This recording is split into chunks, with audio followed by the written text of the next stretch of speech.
और ब्रेक के बाद आपका स्वागत है। और ब्रेक पे जाने से पहले हम जिक्र कर रहे थे बिहार की सियासत का, किस प्रकार से लगातार विधानसभा चुनाव से पहले हर दिन कुछ ना कुछ नया मसला और मुद्दा एक तरीके से आता है और बिहार की सियासत गर्मा जाती है। इस पर हम करेंगे चर्चा और इससे जुड़ा है हमारा विशेष बिहार में बिछी चुनावी विसात किसकी बनेगी बात, क्योंकि तमाम दल गठबंधन अपनी अपनी बात जनता के सामने रख रहे हैं और इस पे जनता आखिर किसके हिस्से में मोहर लगाएगी ये देखना दिलचस्प होगा। हमारे साथ में खास मेहमान भी जुड़ेंगे, लेकिन फिलहाल इस वक्त वरिष्ठ पत्रकार संजय सिंह जी हमारे साथ में मौजूद हैं। अन्य मेहमान जुड़े उससे पहले संजय सिंह जी से शुरुआत करते हैं। संजय जी, क्योंकि आज की जो सबसे बड़ी खबर कहीं ना कहीं वक्फ कानून को लेकर एक तरीके से बन गई। हालांकि आरजेडी के एमएलसी ने कल ही इस बात को कहा था, लेकिन आज खुद तेजस्वी इस बात को कह रहे हैं कि साहब कूड़ेदान में फेंक देंगे वक्फ कानून को लेकर। क्या ये एक सोची समझी राजनीतिक बयानबाजी है ताकि एक पर्टिकुलर वोट बैंक को आप अपने तरफ आकर्षित कर सकें? किस तरीके से देखा जाए इस पूरे बयान को, संजय जी? पहले तो जो आप कह रहे हैं कि सोची समझी कोई राजनीति जिसके तहत एक पर्टिकुलर मतलब मुस्लिम वोट बैंक जो है उसको अपनी तरफ कंसोलिडेट कर सके, वो सपोर्ट बेस उनके पास है, इसका जवाब है बिल्कुल हाँ, बिल्कुल सही बात आप कह रहे हैं। उससे ज्यादा एक बड़ी चीज जो कई बार एक चिंता का आपको कारण होती है कि एक व्यक्ति जो मुख्यमंत्री पद का दावेदार है, मतलब घोषित उनके उम्मीदवार हैं, चीफ मिनिस्टर कैंडिडेट महागठबंधन के, एक राज्य के, और उनका परिवार बिहार में इतने समय शासन कर चुका है, कुछ समय वो डिप्टी चीफ मिनिस्टर भी रहे हैं। आप कैसे कह सकते हैं कि एक कानून जो केंद्र में पार्लियामेंट ने पास किया, जो राष्ट्रव्यापी एक कानून है, उसको आप कूड़ेदान में फेंक देंगे और आपके कूड़ेदान में फेंकने से वो कानून चला जाएगा? कल को मैं कहूं कि मैं आईपीसी, सीआरपीसी या बाकी कोई भी किसी चीज को नहीं मानता, मैं कूड़ेदान में फेंक देता हूँ, इनकम टैक्स का जो भी कानून है वो मैं कूड़ेदान में फेंक देता हूँ, तो क्या मतलब हम उससे मुक्त हो जाएंगे? तो ये कहना, बिहार की जो जनता है, अगर आप ये समझते हैं कि उन्हें कोई सोच समझ नहीं है, तो ये आप बहुत बड़ी गलती कर रहे हैं। साथ में तेजस्वी यादव ये भी नहीं समझ पाते कि अगर इस तरह की बात, अगर एक पर्टिकुलर जो कंटेंशन है कि अगर वो मुस्लिम वोट बैंक को रिझाने के लिए कह रहे हैं या कंसोलिडेट करने के लिए कह रहे हैं, क्योंकि तो उसके दो दावेदार और भी हैं। सीमांचल एरिया में आपके ओवैसी साहब और इधर प्रशांत किशोर भी कुछ पोर्शन को रिझाने की कोशिश कर रहे हैं। तो अगर वहां कोई है उसका कंसोलिडेशन हो, तो उसका काउंटर पोलराइजेशन भी हो सकता है। बिल्कुल हो सकता है, क्योंकि एक्शन और रिएक्शन देखने को मिलता है। हमारे साथ तहसीन पुनावाला भी जुड़ गए। तहसीन जी, स्वागत है आपका। आप कांग्रेस समर्थक राजनीतिक विश्लेषक है। तहसीन जी, सवाल यही, क्योंकि आज का सबसे बड़ी खबर यही है कि साहब वक्फ कानून को लेकर जो तेजस्वी यादव ने बयान दिया कि साहब कूड़ेदान में फेंक देंगे, क्या कांग्रेस इसीलिए हिचकिचा रही थी कि इस प्रकार उनके नाम को सीएम के नाम के तौर पर घोषित ना किया जाए? क्योंकि ये बात तो कहना बरगलाने के बराबर है, मतलब भ्रमित करना, झूठ बोलने के बराबर है कि साहब एक राज्य सरकार कैसे इसको ऐसा कर सकती, कानून को कैसे खत्म कर सकती जो संसद से पारित हुआ है। किस तरह से आप इसको देखते हैं तहसीन? सबसे पहले तो आपके शो में शिरकत करने का मौका मिला, इसलिए आपका शुक्रगुजार हूं। संजय सिंह जी की कुछ बातों से मैं इत्तेफाक रखता हूं। बिल्कुल सही है कि जैसे इनकम टैक्स का कानून है, उसको कोई राज्य की सरकार नहीं निकाल सकती, क्योंकि वो सीधा सीधा केंद्र की लिस्ट में आता है। लेकिन जो जहां तक वक्फ का सवाल है, क्योंकि ये जमीन से जुड़ा हुआ है और जमीन स्टेट सब्जेक्ट है, जो भी कानून स्टेट पार्लियामेंट पास करता है उसको स्टेट को रेटिफाई करना पड़ता है। तो इसके अंदर आप जरूर अमेंडमेंट ला सकते हैं। एक चीज नोट करने की है कि जब वर्तमान सरकार ने, मौजूदा सरकार ने वक्फ के कानून में कुछ अमेंडमेंट्स किए, उसे भी उन्होंने अमेंडमेंट्स कहा, अमेंडमेंट्स 2024, उसको उन्होंने कानून हटाने की बात नहीं की। तो अमेंडमेंट्स कर सकती है राज्य की सरकार, कानून को हटा नहीं सकती है, एक बात है। दूसरी बात, जो प्रावधान बिहार को या किसी सूबे को लगे कि उसको ज्यादा मजबूत कर सकते हैं या उसमें कुछ चेंज करना है, या राज्य के हिसाब से चेंज करना है, जमीन के हिसाब से, वो करने का उनको अधिकार है। असेंबली वो पास कर सकती है, फिर वो गवर्नर के ऊपर है, गवर्नर उसे साइन करे या ना करे, और फिर वो अलग विषय है। लेकिन अमेंडमेंट करने का प्रावधान ये जरूर असेंबली के पास होता है। नहीं, लेकिन आप जो ये बात कर रहे हैं, एक प्रिंसिपल, एक कानून बन के आया संसद के द्वारा, उसमें इस प्रकार से संशोधन करके, क्योंकि राज्य का विषय तो है जमीन, लेकिन क्या इस प्रकार के से बदलाव कर सकते हैं कि साहब कूड़ेदान में फेंक दे देंगे? ये कह देना, मतलब जो संसद ने पास किया उसको आप कैसे लागू नहीं करेंगे? मतलब ये तो अपने आप में बरगलाने वाली बात हुई सर। नहीं, तो फिर से इसमें दो विषय है।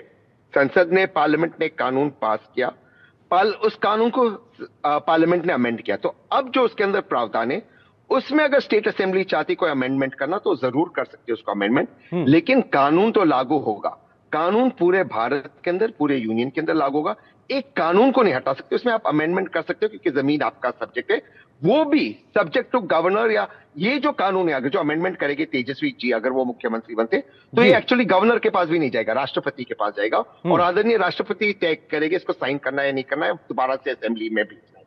तो ये जो बात है, जो मोटा मोटा बात है, जी, ये जिस कानून जिस में ज्यादा जिस अमेंडमेंट कानून नहीं को हो सकता है। संसद की मोहर के बाद तहसीन जी, नहीं। जिस कानून को संसद की मोहर के बाद राष्ट्रपति ने पारित किया है, वो एक राज्य की विधानसभा से पारित होकर राज्यपाल से राष्ट्रपति के पास आने पे वो उसको क्यों संशोधित करेंगे? मतलब एक सामान्य सी बिल्कुल। बात है जी। तो फिर मतलब ये तो I एक agree तरीके with से you। एक तो क्वाइन कर देने वाली बात हुई ना कि चुनाव के समय आप ऐसी बात रख दें ताकि आप पोलराइजेशन को लेकर या अपना जो आपका वोट बैंक है आप उसको एड्रेस करने की कोशिश कर रहे हैं।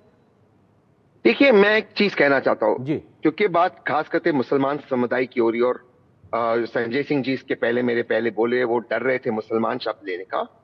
मुसलमान युवाओं और हिंदू युवाओं को एक ही चीज चाहिए, वो है प्रगति, वो है नौकरी, वो एक बेहतर जिंदगी। धर्म के आधार पर भाजपा और बाकी पॉलिटिक्स की बाकी जो पार्टीज पॉलिटिक्स करती, कोई मुसलमान पॉलिटिक्स करता है, भाजपा हिंदू पॉलिटिक्स, ये बंद होना चाहिए। एक चीज याद रखनी चाहिए देश के आवाम को, ये जितने भी भाजपा के नेता है, अगर धर्म खतरे में, इनके बच्चे सड़क पे नहीं रहते। जितने भी बाकी पार्टी के नेता है जो मुसलमान कौम के लिए लड़ते, अगर कौम खतरे में रहता, इनके बच्चे सड़क पे नहीं रहते, इनके बच्चे जाते विदेश में अंग्रेजी में सीखते, आपको गरीबों को ये बेवकूफ बनाते, इसमें कोई दो राय नहीं।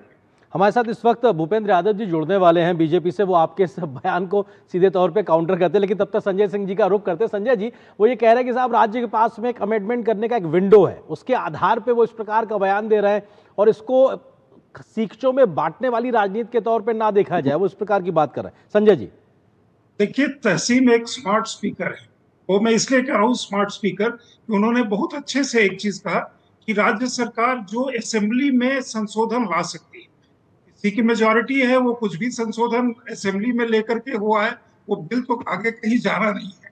ये बात उन्होंने ये क्या कहा कि ये गवर्नर के पास जाएगा, राष्ट्रपति के पास जाएगा, उसके बाद ये बिल का जो होगा, प्रैक्टिकली उन्होंने कहा कि ये बिल कहीं जाएगा नहीं अगर अमेंडमेंट कोई करता है। ये केवल एक है कि आप अपने कंस्टिट्यूएंट, जो सोशल कंस्टिट्यूएंट है, जैसे उनका एमवाई मुस्लिम और यादव मेन जो कंस्टिट्यूएंट है, मैं खुल करके कह रहा हूं कि उसको आप कैसे एड्रेस कर रहे हैं, ये उनको एड्रेस करने की बात है। तो आप जो शब्द कह रहे हैं कि बरगलाना, बात वहीं पे है, केवल उसको कहने का तरीका ये है कि मान लीजिए आपने कई जगह ऐसा देखा है कि कोई कानून जो डायरेक्टली एक कानून है और उसमें जमीन जुड़ा ये है, केवल एक चीज हो सकता है कि उसमें ऑफिसर्स मान लीजिए जो इन्वॉल्व होंगे वो स्टेट गवर्नमेंट के हो सकते हैं। तो स्टेट अगर उन पे ये पॉलिटिकल प्रेशर दबाए कि अभी इस केस को ना करो, लेकिन फिर वो चूंकि उसकी अदालती कार्रवाई भी शुरू हो सकती है, तो इसलिए कतई 100% अपना जो भी है, किसी को एक प्रैक्टिकली आप कहें कि ये झूठा आश्वासन देने की बात है। ये वैसे ही है जैसे तेजस्वी जी ने एक मतलब मुझे सुनकर के थोड़ा हैरत हुआ कि 3 करोड़ जैसे वो जॉब दे देंगे, हर व्यक्ति को हर कुछ दे देंगे। देखिए, बिहार का एक दर्द समझना होगा। बिहार से जो हम जैसे लोग निकले 80 के दशक में पढ़ाई करने के लिए, उस समय कांग्रेस का वहां शासन था और उसके बिहार एक बहुत बढ़िया स्टेट होता था जहां शिक्षा की व्यवस्था, इकोनॉमी की व्यवस्था 80 के दशक से ऐसी चरमराई कि कांग्रेस बिल्कुल बाहर हो गई, जनता दल आया, फिर लालू जी मुख्यमंत्री हुए, फिर उनके परिवार राबड़ी जी हुई और फिर वहां से जो व्यवस्था बद से बदतर होती चली गई जी। एक व्यवस्था वो है। उसके बाद की एक व्यवस्था आई, बहुत सारे लोग जो मतलब उसके 90 के पहले के दशक 2005 के पहले का जो कार्यकाल था या उसके पहले का था, उसको नहीं देखा, फर्स्ट टाइम वोटर है। तहसीन की उस बात से मैं एग्री करता हूँ जो वो कह रहे हैं कि एस्पिरेशनल वोट जो है, जाति और धर्म है, उसका एक अपना एक पहलू है जी। उनका शायद थोड़ा ज्यादा, और वो जो है वो एस्पिरेशनल वोटर है, वो ये देखता है कि किसकी क्रेडिबिलिटी कहाँ है, उसने डिलीवरी कैसे की, उसकी डिलीवरी किस तरह की है और आगे जो वो प्रोमिसेस कर रहे हैं वो करने की क्षमता है कि नहीं। बिल्कुल, उसकी तो उन्हें लगता व्यवहारिकता है को कि लेकर भी हरेंद्र कहीं ना साहब कहीं के मतलब पॉकेट में जी। जेब में सिर्फ 100 रुपए जी। हैं और 5,000 या 10,000 का वो प्रॉमिस कर रहे हैं कि हम जी ऐसे आपको वो करेंगे, तो कहाँ से करेंगे? बिल्कुल, वो कहां से संभव करेंगे? इसकी व्यवहारिकता को लेकर भी मतदाता जागरूक तो कम से कम है। तहसीन, आप इस बात का जिक्र कर रहे थे कि बीजेपी हिंदू पॉलिटिक्स करती है या आरजेडी मान लीजिए मुस्लिम पॉलिटिक्स करती है, लेकिन आज तो कांग्रेस के नेता ने, राशिद अल्वी जी ने बयान दिया कि साहब होना ही चाहिए मुस्लिम उप मुख्यमंत्री बिहार में महागठबंधन की सरकार में। तो ये भी तो सीधे तौर पे एड्रेस करने की बात है। तो ये जो जो आप कह रहे थे ना कि युवा चाहे हिंदू हो चाहे मुस्लिम हो उसको रोजगार चाहिए तो भी चाहिए, लेकिन उसके बावजूद भी कांग्रेस के नेता भी उसी कास्ट पॉलिटिक्स पे बयान देते नजर आ रहे हैं, तो वो भी तो एड्रेस कर रहे हैं, यानी एक कदम आगे बढ़ते हुए दिखाई पड़ रहे हैं आरजेडी से। तहसीन, देखिए, कास्ट पॉलिटिक्स का जहां तक सवाल है, फिर मैं धर्म पे आता हूं। क्या सारी पॉलिटिकल पार्टी सारे भारत में कास्ट पॉलिटिक्स नहीं करती? उदाहरण के तौर पे इस वक्त मैं पुणे में हूं, महाराष्ट्र में। क्या राष्ट्रवादी पार्टी मराठा पॉलिटिक्स नहीं करती? क्या शिवसेना मराठी मानुस की पॉलिटिक्स नहीं करती? क्या बीजेपी वहां पे दूसरी समीकरण नहीं बनाती? हरियाणा में क्या जाट पॉलिटिक्स वर्सेस अदर्स नहीं होता? क्या कर्नाटका में लिंगायत वोकलिगा वो पॉलिटिक्स नहीं होता? कुर्बा समुदाय से आते माननीय मुख्यमंत्री वहां के। तो ये जो पॉलिटिक्स है, सिर्फ बिहार का नाम क्यों खराब होता है? अभी भाजपा का उदाहरण लेकिन लेकिन लेकिन आपने पिछले जवाब में, तहसीन आपने पिछले जवाब में ये बाकी सारे दलों का नाम गिनाया, आपने राज्यों गिनाया, लेकिन कांग्रेस का नहीं कहा। तो मैं इसलिए आपसे ये सवाल कर रहा हूं, तो आप ये भी तो मानिए कि कांग्रेस भी करती है, मतलब ये भी तो मानिए कि कांग्रेस भी करती है। सभी दल करते हैं। अभी देखिए, इंक्लूडिंग कांग्रेस सीटों में से सभी दल इंक्लूडिंग कांग्रेस। मैं क्यों कांग्रेस को डिफेंड करूं? ठीक है, क्या क्या क्या क्या क्या कर्नाटका में कांग्रेस लिंगायत वोकलिगा ये कॉम्बिनेशन को नहीं देती है? क्या हरियाणा में Jat versus SC versus OBC नहीं दिखती? सारे पॉलिटिकल पार्टीज करते हैं। अभी बिहार की बात हो रही, भाजपा ने 101 में से 49 टिकट्स फॉरवर्ड कास्ट को दिए। क्यों? क्या उनका उतना समीकरण बनता है? उनका वोट बेस है। मैं उसमें नहीं जा रहा हूं, मैं आगे की बात कर रहा हूं जी। अगर हमें भारत को आगे बढ़ाना है, हमें कहीं ना कहीं इस चीज के बारे में सोचना होगा कि धर्म और जाति के आगे देखकर हमें किस तरह से लोगों को अच्छी नौकरियां दे, क्वालिटी जॉब्स दे। सरकारी नौकरी नहीं, सरकारी नौकरी आप कितने दोगे?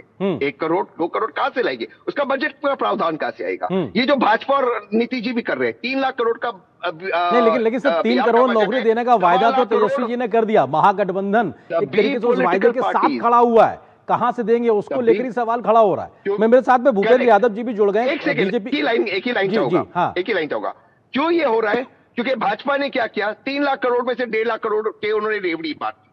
तो अब उनके पास बजट कहां से होगा? तो एक कदम दूसरी पॉलिटिकल पार्टी आगे चल गई। इसको बंद करना होगा कहीं ना कहीं, सारे पॉलिटिकल पार्टीज को बैठकर ये रेवड़ी। लेकिन तहसीन जी, सवाल यही है कि जिस बिहार के चुनाव पे हम बात कर रहे हैं, यहीं से बात निकली थी कि जाति है कि जाति नहीं, और शायद आज के समय की भी एक ऐसी कड़वी सच्चाई है जिसको शायद राजनीतिक तौर पे तो नजरअंदाज किया ही नहीं जा सकता। भूपेंद्र यादव जी, प्रवक्ता भारतीय जनता पार्टी के हमारे साथ जुड़ गए। भूपेंद्र जी, थोड़ा देर से आए, उससे पहले हम लोग चर्चा कर रहे थे लगातार, लेकिन तेजस्वी यादव ने तो एक तरीके से बैठाए आपको एक तरीके से मुद्दा पकड़ा दिया वक्फ कानून को लेकर। आप लोग लगातार उस वाले मसले पे बड़ा अच्छे से बैटिंग कर रहे हैं, बयानबाजी कर रहे हैं। भूपेंद्र जी,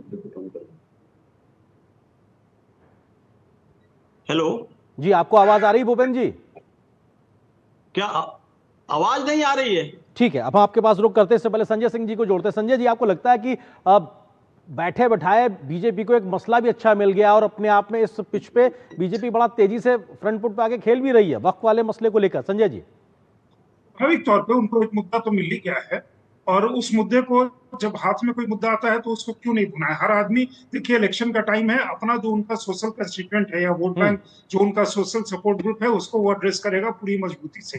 दूसरी चीज जो आप कह रहे थे राशिद अल्वी की बात की मुस्लिम एक होगा, देखिए महागठबंधन की हालत, मैं कभी कभी थोड़ा चकित होता हूँ कि मुकेश सहनी जो अपने आप को सन ऑफ मल्लाह क्लेम करते हैं, उनका प्रीवियस ट्रैक रिकॉर्ड देख लीजिए। 9 असेंबली सीट मेरे ख्याल में वो लड़ रहे हैं, और क्या उनकी बार्गेनिंग चिप है कि उसमें उन्होंने अपने आप को डिप्टी चीफ मिनिस्टर का दावेदार पद अगर होगा तो वो होंगे। तो 9 में कितने जीतेंगे ये पता नहीं। तो अगर वो कहेंगे कि सन ऑफ एक मल्लाह का बेटा या जो भी अपने आप को क्लेम कर रहे हैं या वीआईपी है, तो नॉन वीआईपी पार्टी जो है तो फिर हर कम्युनिटी अपना मांगेगी। तो स्वाभाविक तौर पे एक मुस्लिम होगा, फिर कांग्रेस का एक डिप्टी चीफ मिनिस्टर होगा, फिर वो मुस्लिम होगा या गैर मुस्लिम होगा या दलित होगा या ओबीसी से आएगा। तो ऐसे करके 5-7 डिप्टी चीफ मिनिस्टर फिर और पार्टियां भी हम मांगेंगी। अगर जो पार्टीज के सीपीआई-एमएल के ज्यादा विधायक होते हैं, अगर चुनाव जीत गए वो, अगर की बात है, तो फिर उनका डिप्टी चीफ मिनिस्टर कैसे नहीं होगा? फिर बाकी जो दल हैं या बाकी जो समुदाय हैं फिर वो डिमांड करेंगे।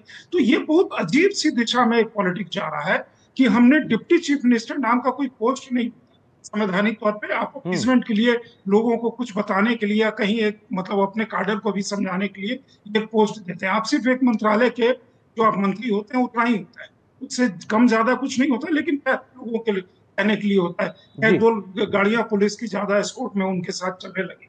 ये एक बहुत ही गलत परंपरा स्थापित कर रही है जी महागठबंधन। यह बता रही है कि एक व्यक्ति अगर कर सकता है तो राशिद भी अगर कह रहे हैं तो क्या गलत कह रहे हैं। ठीक है, बिल्कुल, कम्युनिटी से क्योंकि डिमांड जिसकी आएगी। जिसकी जितनी हिस्सेदारी उतनी उतनी भागीदारी, ये नारा भी चलता है। भूपेंद्र यादव जी, प्रवक्ता भारतीय जनता पार्टी, हमारे साथ जुड़ गए। भूपेंद्र जी, अगर आपको आवाज आ रही है तो सवाल आपसे यही है कि तेजस्वी यादव ने सीधे तौर पे कह दिया कि वक्फ कानून को वो कूड़ेदान में फेंक देंगे। भले ही बीजेपी की एनडीए की सरकार ने इसे संसद से पास किया है, लेकिन वो मुस्लिम समुदाय को संबोधित करते हुए सीधे तौर पर ये बयान दे रहे हैं। भूपेंद्र जी, ऐसा है, आपकी सवाल तो पूरा नहीं आवाज आ रही, कुछ टेक्निकल प्रॉब्लम है हमारे पास, लेकिन मैं बता दूं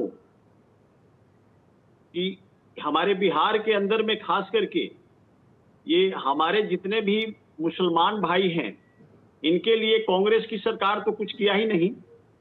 ये तो स्पष्ट है कि 55 साल जो है ना, इनको शासन में सिर्फ यूटिलाइज किए लोग, और बिहार की शासन में हमारे आदरणीय लालू प्रसाद जी ने उनको बखूबी यूटिलाइज किया है। लेकिन मैं आपको बता दूं कि हमारे मतलब एनडीए का पार्ट हमारे जो है ना, आदरणीय चिराग पासवान जी ने बहादुरगंज से कलाम अंसारी जी को खड़ा किए हैं। तो उसमें क्या है कि अंसारी जी को जो खड़ा किए हैं, तो पूरे मुसलमान भाई में पसमंदा समाज का खास करके उनकी भागीदारी, ये कलाम अंसारी जी अंसारी परिवार से आते हैं। और पूरे बिहार के अंदर में ये जो है ना, शेख जाति से जो बोले हैं कल कि संविधान को जो है ना, जो हुआ है उसको हम जो है मतलब नहीं मानेंगे जी तो ये तो सूझबूझ दिखती है कि भाई लोग संविधान के मानने वाले लोग नहीं है। जबकि पार्लियामेंट असेंबली से जो है ना, यह कानून पारित हुआ है, वक्फ बोर्ड कानून। अब रही बात, मैं आपको बता दूं कि ये इसलिए नहीं मानते हैं कि ये लोग संविधान विरोधी लोग हैं। और हमारे आदरणीय लालू प्रसाद जी 1990 में इसी कांग्रेस को दंगाई बलवाई पार्टी का करके बिहार की शासन में आए थे, और हमारा भाजपा का 39 विधायक के समर्थन से इन्होंने शासन किया, और उसके बाद पुनः जाकर के जो है ना, दंगाई बलवाई पार्टी कांग्रेस के गोद में बैठ गए। आज उन्हीं के साथ ये लड़ रहे हैं। तो देख लीजिए, यहाँ पर बिहार के अंदर में ये डर बना हुआ है कि जो शेख की संख्या है, मात्र जानते हैं ये जो बोले हैं भाई साहब कल ये स्टेज के माध्यम से, तो 3.5% इनकी संख्या है पूरे बिहार में जी, और स्वर्ण मुस्लिम का संख्या है 4.8%। तो अब इन लोगों को भाई दर्द होने लगा कि अरे भाई 95% तो पसमंदा समाज है। अब पसमंदा समाज जब जो है ना, जब शासन और सत्ता के लिए खोज करना स्टार्ट कर दिया जी, तो कहीं ना कहीं इनकी नैया तो डूब जाएगी। ठीक है, ठीक है, आपका पॉइंट आ गया भूपेंद्र जी। तहसीन जी, सवाल ये है, तहसीन जी सवाल ये है कि बीजेपी एनडीए लगातार ये कह रहा है कि साहब जंगल राज की याद दिलाते हुए लगातार वो कह रहे हैं कि साहब उस दौर को वापस नहीं आना है। लेकिन इस प्रकार का बयान आने के बाद होता है कि अगर संविधान को आप नहीं मानेंगे तो क्या उसी दौर में बिहार को ले जाने की आप आगे बढ़ रहे हैं? तो ये बैगेज तो अगर आरजेडी के साथ है तो कांग्रेस भी वहीं खड़ी नजर आ रही है। सवाल ये है, विपक्षी ये सवाल खड़े कर रहे हैं। तहसीन जी, नहीं, फिर से इसको मैं दो हिस्सों में बांटूंगा। जंगल राज कहने वाले भाजपाई पहले ये बताए कि जो 12 पुल गिरे वो जंगल राज नहीं था। कितने लोगों को उन्होंने प्रोसिक्यूट किया? आए दिन पटना के अंदर बलात्कार हो रहे, हॉस्पिटल के अंदर शूटिंग हो रही, वो जंगल राज नहीं है। जंगल राज आपको लालू जी के समय दिखता था। 20 साल में अगर जंगल राज को आपने ठीक नहीं किया तो एनसीआरबी का डेटा दिखाता है कि सबसे अधिक मर्डर अगर किसी सूबे में होते हो बिहार के अंदर होते। सबसे अगर लड़कियों के खिलाफ अगर कई क्राइम होता हो बिहार के अंदर होता। तो वो जंगल राज को आपने तो और बदतर कर दिया। लेकिन आते मुद्दे के ऊपर, मुद्दे की बात यह है कि 18% करीबन मुसलमान की संख्या है बिहार के अंदर। अगर 18% वाला मुसलमान अगर वो चाहे कि वो किसी संवैधानिक पद पे आए, तो जैसे संजय सिंह जी ने कहा, उसमें गलत क्या है? क्या मुसलमान इस मुल्क के मालिक के इस मुल्क के हिस्सा नहीं है क्या? तो ये जो चीज है कि मुसलमान अगर अपना अधिकार मांगे तो उसको हमेशा कम्युनल लेंस से देखना चाहिए, वो गलत है।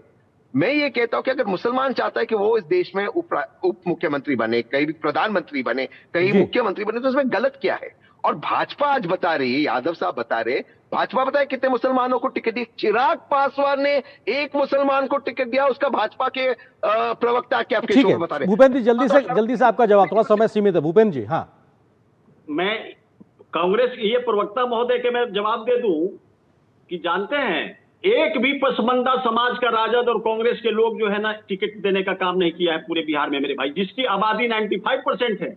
ये मात्र 200 परिवारों के बीच सिमट करके बिहार की धरती रह गई है। ये जो बोलते हैं राजद की जो है हमारे यहाँ ये है, हमारे यहाँ बहुत मुसलमान हैं, एक भी पसमानदा समाज के नहीं। जी ये टिकट देने में इतनी कोताही करते हैं कि सब शेख और जो है ना मतलब अपर क्लास के, स्वर्ण क्लास के लोगों को दे देते हैं, जिसका कारण है कि हमारे मुसलमान भाई जो पसमानदा समाज जो 95% इस बिहार की धरती पर है, जी। उसकी जीवन स्तर जो है ना नहीं सुधर पाई। ठीक है, किस जिसके जो नुमाइंदगी कारण की आप बात भी देख कर रहे हैं सकते उसमें किसकी मुसलमान नुमाइंदगी है, भाइयों को ये आरोप शोषण हो रहा बीजेपी है। आप एक तरीके से लगा रही। अब ये फिलहाल लोग- वक्त इतनी अनुमति आप इन तीनों लोगों का का बहुत है बहुत ही मतलब शुक्रिया हमारे साथ पसमानदा जुड़ने को के लिए, इस मुख्यमंत्री खबर पर विस्तार बनाना, से बात करने के लिए, डिप्टी क्योंकि चुनाव का मौका 18% ऐसे में जो है, मसले और ये मुद्दे बोलते हैं, लगातार रोज सोनों आते की रहेंगे संख्या कितनी और है? ऐसी सियासी चर्चा चलती रहेगी। बहुत बहुत शुक्रिया आप तीनों का हमारे साथ जुड़ने के लिए, वक्त निकालने के लिए। फिलहाल यहाँ पर जी, एक नमस्कार। छोटे से ब्रेक के लिए रुकते हैं।